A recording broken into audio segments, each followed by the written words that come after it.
तो अपना जो कुछ अपना क्लास चल रही थी एटॉमिक स्ट्रक्चर, वो अपना चैप्टर कंप्लीट हो गया। आज अपन उसके क्वेश्चन डिस्कस करेंगे और जो जेट के पेपरों में, पुराने पेपरों में या और भी जो क्वेश्चन है जो आपके आते हैं, वो सारे क्वेश्चन डिस्कस करेंगे इस चैप्टर के एटॉमिक स्ट्रक्चर के। तो फर्स्ट ऑफ ऑल पहला क्वेश्चन मैंने यहाँ लिख रखा है बेटा, Fe+2 Z = 26 26 में डी इलेक्ट्रॉनों की संख्या ज्ञात करो। वो कह रहा है कि Fe+2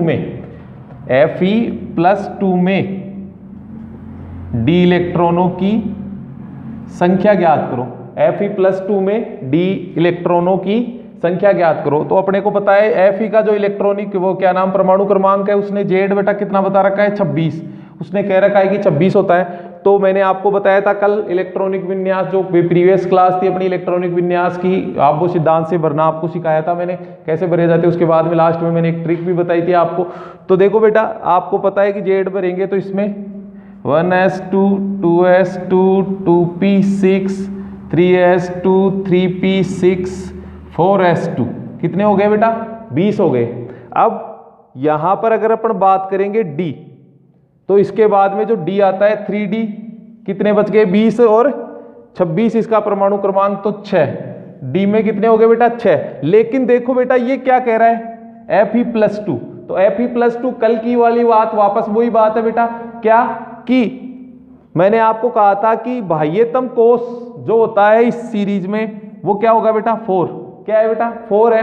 तो जो इलेक्ट्रॉन जाएगा वो बाह्यतम कोश से, तो यहां से 2 इलेक्ट्रॉन गए तो ये क्या हो गया 4s 0, तो 4s क्या हो गया बेटा 0 हो गए। तो D के तो इलेक्ट्रॉन है वो कितने हैं बेटा 6, तो D में इलेक्ट्रॉनों की संख्या कितनी है बेटा 6 इलेक्ट्रॉन है। किसमें बेटा D में। तो ये क्वेश्चन था आपके पास, तो उसने D के इलेक्ट्रॉनों की संख्या आपसे ज्ञात करवाई है। नेक्स्ट जो क्वेश्चन है, नेक्स्ट वो क्वेश्चन वो क्या कह रहा है बेटा, देखो नेक्स्ट क्वेश्चन उसने बताया अपने को कि यदि बोर के प्रथम कक्षा की त्रिज्या R1 है और तीसरे कक्षा की त्रिज्या क्या है बेटा R2, तो अपने को पता है बोर की जो त्रिज्या वाला है R सीधे समानुपाती n² अपॉन क्या होता है बेटा Z का कोई बता नहीं रखा।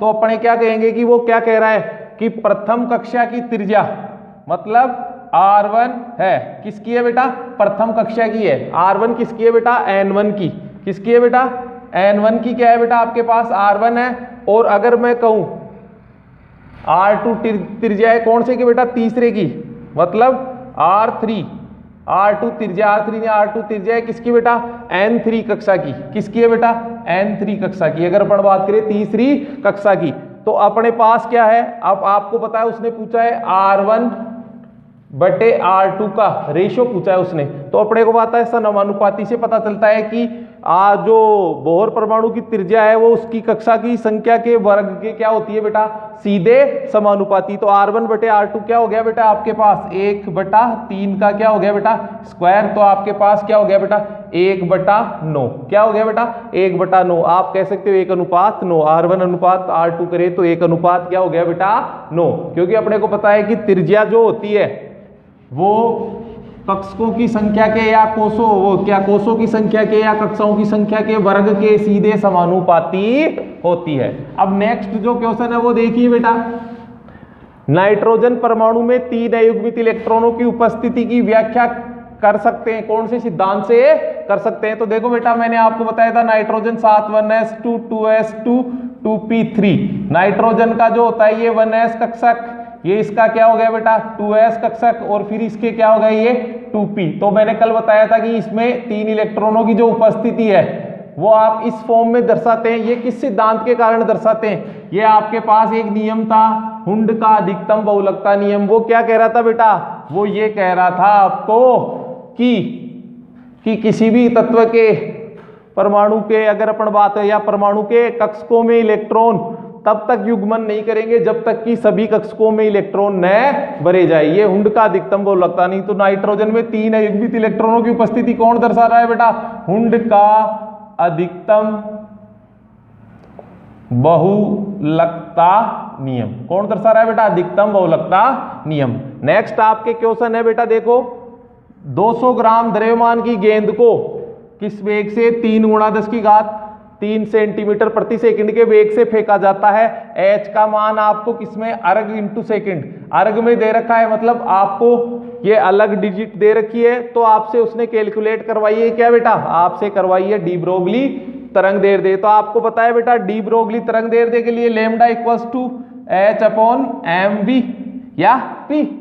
तो ये क्या हो गया, अर्ग में मान दे रखा है बेटा उसका उसी यूनिट में 10 की घात माइनस 27 बटे एम। द्रव्यमान कितना दे रखा है इस गेंद का 200 ग्राम गुणा वेग कितना दे रखा है 3 गुणा 10 की घात 3, 3 गुणा 10 की घात 3। तो आप देखेंगे बेटा 2 और 3 ये घात ऊपर जाके कितनी हो गई बेटा, ये ऊपर चली गई तो ये भी क्या हो गया बेटा माइनस का हो गया। ये तो 2 और ये 3 5 माइनस के हो गए। तो आपके पास क्या बचा नीचे बेटा 6.6 गुणा 10 की घात माइनस 27 और 5 कितने हो गए बेटा 32 बट्टे कितना हो गया 3 दूनी 6, 6 का इसमें भाग दिया तो कितना आएगा 1.1 गुणा 10 की घात माइनस 32। ये क्या आएगा आपके पास सेंटीमीटर, क्या आएगी बेटा सेंटीमीटर। ये क्या होगी उस गेंद का क्या हो गया बेटा ये तरंग दैर्ध्य, क्या हो गया बेटा तरंग दैर्ध्य। नेक्स्ट जो क्वेश्चन है बोहर परमाणु प्रतिरूप के अनुसार परमाणु के चौथे कक्ष की इलेक्ट्रॉन का कोणीय संवेग, मैंने बताया था कोणीय संवेग mvr equals to nh upon 2 pi का कंप्लीट इंटीग्रल, कंप्लीट इंटीग्रल मतलब उसका संपूर्ण गुणज होता है। तो इसमें अगर अपन देखें वो कह रहा है कि चौथे कक्ष का कोणीय संवेग, तो कोणीय संवेग चौथे कक्ष का कितना होगा 4 गुणा h अपॉन 2 पाई। तो क्या होगा बेटा ये 2 से ये 2 4 कट गया तो कितना आया 2h अपॉन पाई। ये क्या होगा बेटा चौथे बोहर कक्षा का कोणीय संवेग, क्या होगा बेटा चौथे बोहर कक्षा का क्या होगा बेटा ये कोणीय। अब देखिए बेटा नेक्स्ट क्वेश्चन अपना मुख्य क्वांटम संख्या द्विवंशी चुंबकीय क्वांटम संख्या किसी परमाणु में प्रदर्शित करती है क्रमशः, मतलब मुख्य क्वांटम संख्या द्विवंशी और चुंबकीय NLM किसको क्रमशः प्रदर्शित करती है। और आपको मैंने खूब बताया बार बार बताया था कि ये इंपॉर्टेंट है, आकार बोलिए आकृति और अभिविन्यास, आकार आकृति और किसको दर्शाती है, मैंने बताया था MTR आकार आकृति और अभिविन्यास और MTR, इसको आपको हमेशा याद रखना है। अब देखो बेरिलियम के चौथे इलेक्ट्रॉन की क्वेश्चन देखना बेटा, बेरिलियम के चौथे इलेक्ट्रॉन की चारों क्वांटम संख्याएं होगी। तो बेरिलियम के चौथे इलेक्ट्रॉन की चारों क्वांटम संख्याएं होगी तो बेरिलियम B परमाणु क्रमांक कितना 4, इलेक्ट्रॉनिक विन्यास लिखो 1s2 2s2, अंतिम इलेक्ट्रॉन क्या है बेटा 2s2। तो इसके चौथे इलेक्ट्रॉन की पूछा है तो देखिए पहले 2 इलेक्ट्रॉन फिर 2 इलेक्ट्रॉन ऐसे, ये पहला ये दूसरा ये तीसरा ये चौथा, इस इलेक्ट्रॉन की अपने को चारों क्वांटम संख्याओं के मान पूछे इस इलेक्ट्रॉन की, ये जो चौथा इलेक्ट्रॉन है इसकी। तो आपको पता है देखो बेटा यहां से N L M और S इन चारों के मान निकालेंगे। 2s2 2 किसको दर्शाएगा बेटा मुख्य क्वांटम संख्या कोष को, और S यहां S कोष है तो L का मान 0, अब L का मान 0 तो M का मान भी 0, और ये आपके पास चक्रण कैसा है बेटा डाउन वाला, तो क्या हो गया माइनस का 1/2। तो ये चारों क्वांटम संख्याएं बेरिलियम के चौथे इलेक्ट्रॉन के लिए। अब ये लिखा है डेल x गुणा del p greater than equals to h upon 4 pi, ये नियम किसने दिया, ऐसा साधारण क्वेश्चन भी पूछ लिया। ये दिया था किसने बेटा हाइजेनबर्ग ने, किसने दिया था बेटा हाइजेनबर्ग ने। अब हाइड्रोजन अणु की द्वितीय बोर त्रिज्या ज्ञात करो।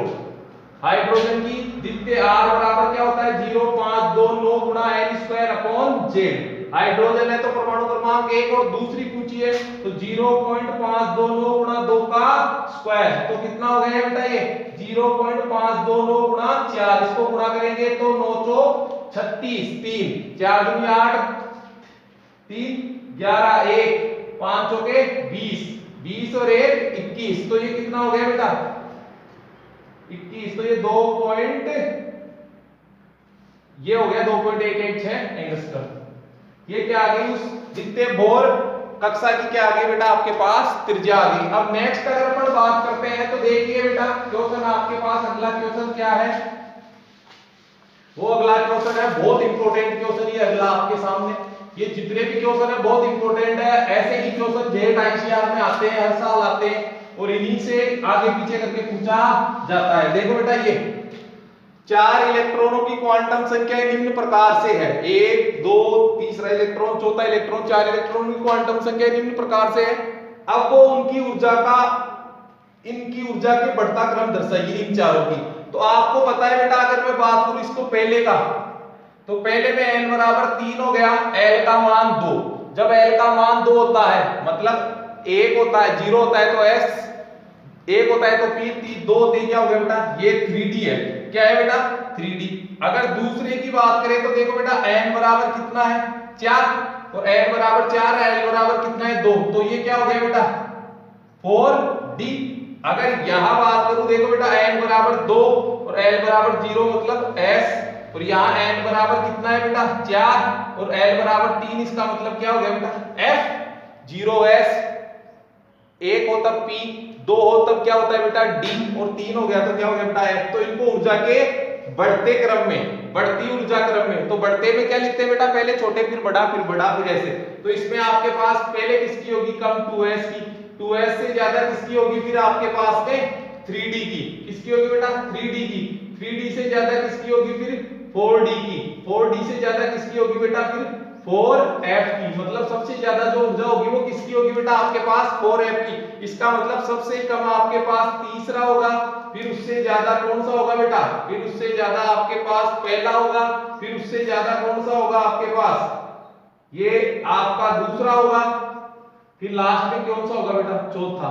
तो ये ऊर्जा का बढ़ता हुआ क्रम बहुत इंपॉर्टेंट। नेक्स्ट जो आपके पास है, जब एक इलेक्ट्रॉन, देखो बेटा मैंने आपको हाइड्रोजन स्पेक्ट्रम पढ़ाया उस टाइम पे खूब बताया था इसके बारे में कि जब एक इलेक्ट्रॉन n बराबर 3 4 या 5, 3 4 5 कोई सी भी कक्षा से कहां आ रहा है बेटा दूसरे तल में, कहां आ रहा है दूसरी कक्षा में आ रहा है, तो आपको पता है पहली में आता है तो लाइमन, दूसरी में आता है तो कौन सी श्रेणी प्राप्त होती है, बामर श्रेणी प्राप्त होती है। और ये बामर श्रेणी आपको विद्युत चुंबकीय स्पेक्ट्रम के कौन से, विद्युत चुंबकीय स्पेक्ट्रम के कौन से भाग में दिखाई देती है, आपको दिखाई देती है बेटा दृश्य प्रकाश में। किसमें दिखाई देती है बेटा विजुअल, जिसमें अभी मैं खड़ा हूं उस प्रकाश में, दृश्य प्रकाश में दिखाई।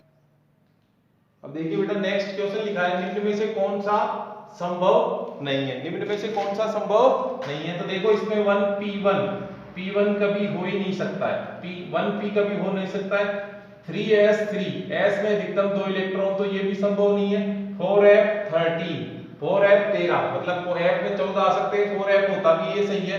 2p5 ये भी सही है, और 5d 15 ये भी नहीं हो सकता है क्योंकि d में अधिकतम 10 इलेक्ट्रॉन आते हैं। इसका मतलब कौन कौन सा संभव नहीं है, पहला संभव नहीं है और दूसरा संभव नहीं है, और कौन सा संभव नहीं है, पांचवा संभव नहीं है, ये संभव नहीं है। क्रोमियम Z24 का इलेक्ट्रॉनिक विन्यास होगा, कल बताया भी था आपको, फिर से ये अपवाद वाली श्रेणी में क्रोमियम 24 वाला 1s2 2s2 2p6 3s2 3p6 4s2 3d4 ये नहीं होता है।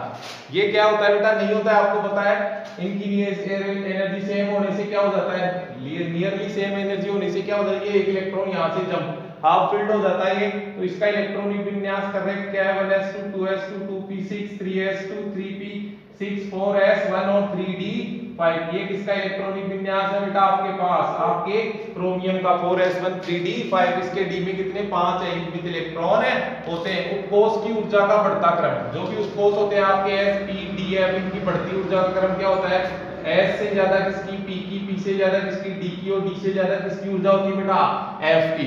अगर उपकोषों की बात करें, उसके नाम न देना कि कौन सा चौथा पांचवा, ये उपकोष न देके उपकोषों की S P D F का ही पूछा हुआ क्वेश्चन है एक, तो उसमें आपको S की कम, फिर S से ज्यादा P की, P से ज्यादा D की, और D से ज्यादा किसकी होती है बेटा F की ऊर्जा होती है। नेक्स्ट जो क्वेश्चन है इंपॉर्टेंट है, nth मुख्य ऊर्जा स्तर में उपकोषों की कुल संख्या होगी। तो मैंने आपको बताया था बेटा कि कोष होते हैं, देखो कोषों में क्या होते हैं उपकोष, उपकोषों में क्या होते हैं कक्षक, और कक्षकों में क्या होते हैं बेटा इलेक्ट्रॉन, कक्षक में क्या होते हैं बेटा इलेक्ट्रॉन, कक्षकों में इलेक्ट्रॉन पाए जाते हैं। तो आपको पता है कि किसी कोष पे, उपकोष में, किसी कोष में कितने उपकोष है इसकी संख्या ज्ञात कर सकते हो आप n से।